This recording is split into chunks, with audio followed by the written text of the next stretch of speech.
Some demons don't come with red eyes or dark shadows. They come with fake smiles and familiar voices. They tell you they care, but your soul feels drained after every conversation. The real danger? It's not what they say, it's what your body feels when they enter the room. If you've ever felt uneasy around someone close but couldn't explain why, you need to hear this. This message might save your peace, your power, and even your purpose. If this message spoke to your soul, don't forget to like the video. It helps us reach others who need this truth. Subscribe to the channel for more powerful insights that awaken your mind and protect your energy. And if you found value in these words, stay till the end. There's something here that might change the way you see everything. There are moments when words fail to explain what your spirit feels. You sit in the presence of someone close, someone who shares your blood or memories, yet something inside you shifts. It's not the loud moments that disturb you, but the quiet ones, the ones where your heart tenses for no reason. A whisper within tells you that something is off, that something sacred is being drained. Yet your mind doubts what the heart feels, conditioned to trust the face rather than the energy. But energy never lies. The body may smile, the voice may sound kind, but your soul flinches.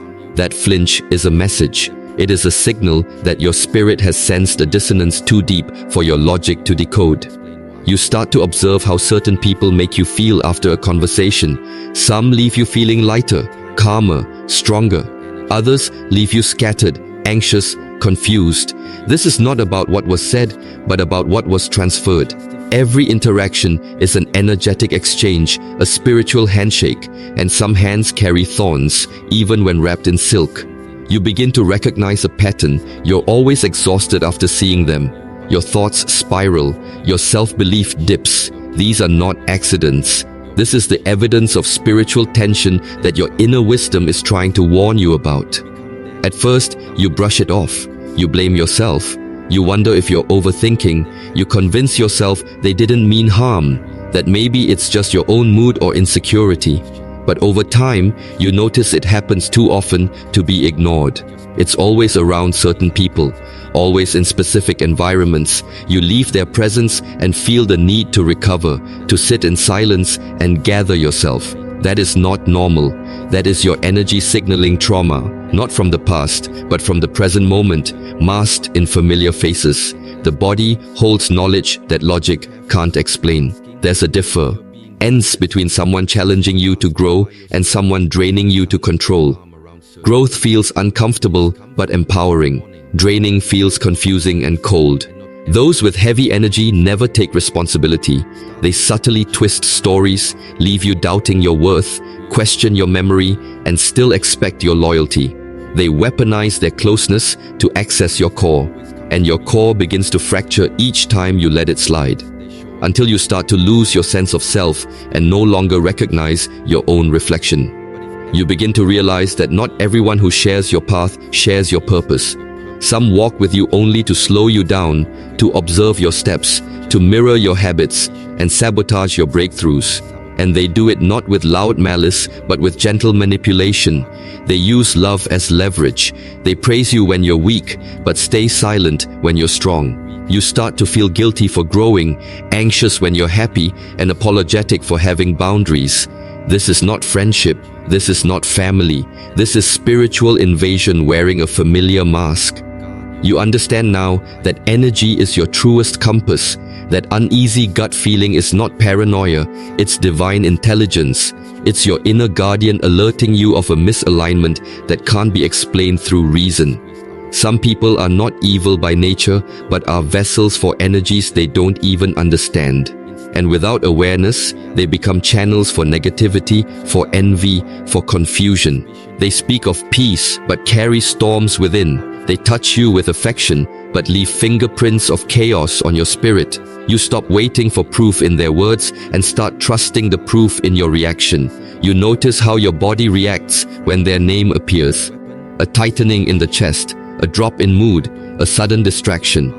These are signs, not coincidences. You remember that nature doesn't lie. Animals sense a danger in silence, and you too have that instinct. But it has been buried under years of polite conditioning, emotional gaslighting, and the fear of being misunderstood. Sometimes, what harms you the most doesn't arrive in a harsh tone or an open insult. It arrives clothed in concern, disguised as care, and spoken in words that sound gentle but feel heavy. Manipulation rarely walks through the front door. It finds its way in through your trust. When someone uses your vulnerability as a tool for control, you feel confused more than hurt. The conflict isn't loud, it's internal. You feel torn between what they say and how it makes you feel. You second-guess yourself. You wonder if you're being sensitive, if maybe they're just misunderstood. But deep down, you know the difference between guidance and guilt. True care supports your freedom. It doesn't monitor your every move or correct your every step to make you doubt your own choices. When someone wraps control in the language of love, it becomes hard to breathe. You begin to shrink yourself to avoid conflict. You share less because your words are twisted later. They say they're protecting you, but you feel less safe every time. You feel as if your spirit is being policed, your enthusiasm dimmed, and they always manage to make you feel like you should be thankful. That's the trap. That's the signature of control masquerading as compassion. You notice how they offer help with invisible strings attached. If you take the help, you owe them something: your time, your loyalty, your silence. If you decline, you're labeled ungrateful. Every action becomes a test you didn't agree to take. Their support is selective, only present when you're down, never when you're rising. Because when you're strong, you're harder to manage. Their kindness isn't consistent, it's strategic. It appears when it serves them and disappears when it doesn't. And still, they wear the mask of a protector. Still, they speak in the language of love. They remind you of your past in moments when you're trying to evolve. They laugh at your dreams under the disguise of being realistic. They mention your flaws as jokes and call it honesty, but none of it feels like truth. It feels like slow erosion, like drops of water wearing down stone.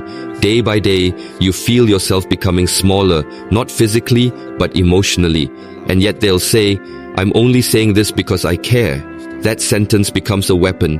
It gives them permission to wound you while demanding your gratitude. You try to explain how you feel, but your emotions are dismissed. They tell you you're too sensitive or that you're misinterpreting everything. Suddenly, you find yourself apologizing for feeling hurt. You begin to doubt your own perception. You question your memory, your reaction, your ability to judge people. This is not accidental. It's designed, not always consciously, but the effect is real. They gaslight you with charm, and confusion becomes your new normal. You lose your voice, even while speaking. You lose your power, even while standing. What they fear most is your clarity, because once you see their pattern, it stops working. When you no longer need their validation, their influence starts to crumble. They might intensify their care, becoming overly kind again, hoping to keep you hooked. That's when you know it was never love. It was leverage. The power dynamic begins to shift the moment you detach, and they will notice, not because you say anything, but because control senses freedom. They may react with guilt trips, or even silence, but the fog is lifting now. You begin to see the difference between someone who corrects you with love and someone who critiques you to stay superior. One leads with gentleness and growth, the other with judgment and ego. One wants you to expand, the other wants you to depend. That's the truth most don't want to face. Some people need you weak to feel strong. Some people confuse over with closeness. But real closeness honors truth. It doesn't punish your light or use your fears as leverage. It stands with you, not above you. You realize that intentions are not enough. True nature is revealed through time, not through isolated moments. Anyone can be kind when the lights are on and people are watching. Anyone can speak gently when it serves their purpose. But the deeper truth shows up in patterns, in consistency, in what repeats when there's nothing to gain. It's easy to show love in celebration, but how do they act in your struggle? Do they stay calm when you set a boundary, or do they guilt you into silence? Do they show up when there's nothing to fix or gain, or only when chaos gives them power? Watch their rhythm, not their highlight reel. What they do over and over again reveals what they truly are. There are those who shift their behavior depending on who is present. Around others, they shine, they uplift, they smile. But when the world turns quiet, their mask slips. You begin to notice small differences. Their tone changes, their warmth disappears, their interest in you fades unless it's about control. What they present to the outside world is polished, intentional, well-maintained. But you feel something else when it's just the two of you, an edge, a coldness, a shadow. That contradiction is your clarity. That inconsistency is their truth. People can say the right things and still mean none of it. They may talk about loyalty, but only stay when it's convenient. They may speak of growth, but resist every step you take toward independence. They speak in circles, full of promises, but empty of action. You wait, hoping they'll align their behavior with their words, but they never do. You're left balancing what they said with what they keep doing. That mental conflict is the cost of ignoring the pattern. If someone constantly creates doubt, even after expressing devotion, the pattern is the answer, not the words. You notice that encouragement only comes when you're quiet, small, or uncertain. The moment you speak your truth, the moms, and you grow into your power, their support withdraws. They become distant, dismissive, or worse, critical. It doesn't matter what you achieve or how kind you remain. Their energy doesn't match your elevation. That's because their love was never unconditional. It was based on who they needed you to be. When you evolve beyond that, they don't adjust, they retreat. This withdrawal isn't punishment, it's revelation. Watch how they respond when you're not available, when you say no, when you choose rest, when you prioritize your peace. That's when the mask slips. A person who truly respects you will honor your balance, even if it inconveniences them. But those with hidden motives will become passive-aggressive, cold, or try to make you feel guilty. It's not because they miss you, it's because they miss their control. You begin to realize that true connection doesn't resist your boundaries. It grows around them with respect. The greatest deception is not found in a single betrayal, but in repeated behaviors that slowly wear down your inner trust. You keep giving chances, you keep hoping they'll change, but the change never comes, only new excuses. They might cry, explain, even promise better days, but nothing shifts. And deep down, you just don't want to face what it means. It's hard to accept that someone you cared for is not consistent in character, but clings to you out of need, not love. And that truth, though painful, becomes freedom. You begin to recognize how inconsistency is a form of manipulation. One day they're warm, the next they're distant. One day they uplift, the next they mock. You never know which version of them you're going to meet. And that confusion keeps you tethered. It makes you crave the version that was kind, even if that version only appears to keep you attached. This emotional roller coaster is not accidental. It's how they maintain power, without force. But clarity ends the cycle. Awareness breaks the spell, and distance creates peace. You learn to trust patterns more than emotions, because emotions fluctuate, moments can deceive.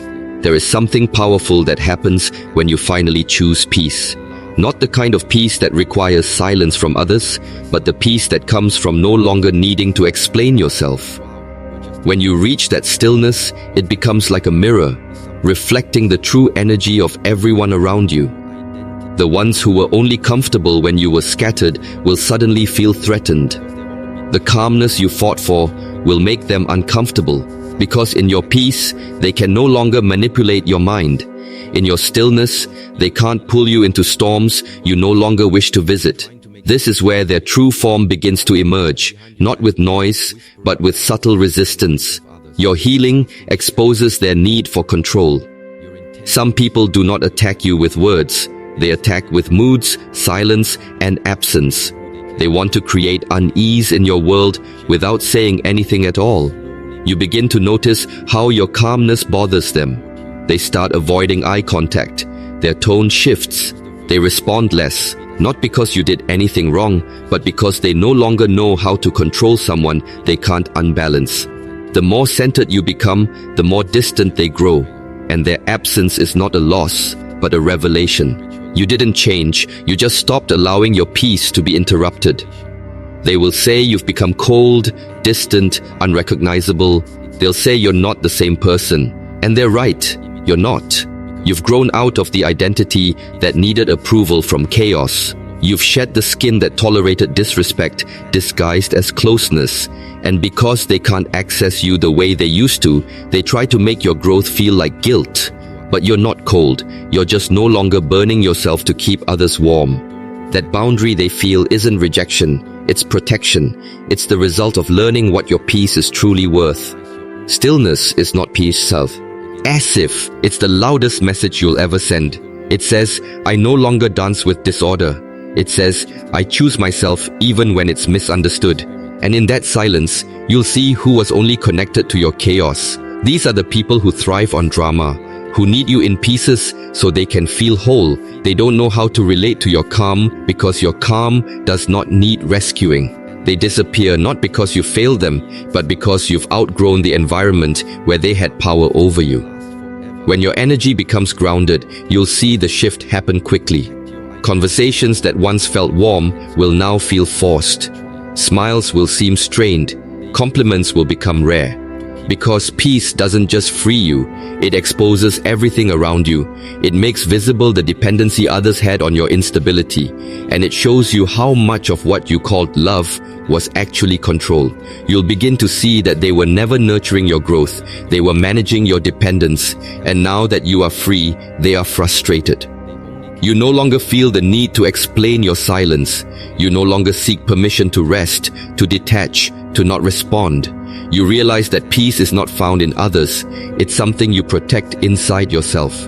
And anyone who disrupts it, no matter how close, no matter how long they've been around, becomes a threat to your inner foundation. The stronger your inner world becomes, the clearer your outer world reveals itself. Some leave by choice, others by truth. But either way, you no longer cling. You allow them to fall away like leaves from a tree that no longer needs them.